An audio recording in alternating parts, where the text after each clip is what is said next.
มาถึงแล้วหาดพัทยาพวกฝรั่งเป็นอย่างเขาเจ้าเขาบอกเมื่อกี้ออกมาอยู่จอมเทียนไม่น่าเล่นพาเซโลมาหาดพัทยานี่เรือเยอะเลยเซโลดูสิมีคนลงไปเล่นด้วยเตี้ยนิดเดียวแต่มันลึกอะวันนี้น้ำลงลึกมากเลยน้ำลดเตี้ยนิดเดียวถ้าเกิดน้ำลึกตรงแบบสวัสดีพัทยา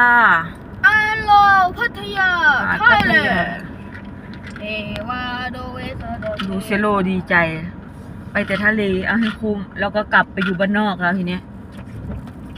แล้วเราจะจอดยังไงเนี่ยเขาไม่ได้ให้จอดเรียบทางเขาให้ล้อมรอบไปเรื่อยก่อนขึ้นได้ไหมนะพัทยาเอาไงล่ะเรากลางคืนจะสวยค้างที่พัทยาไหมเนาะวันนี้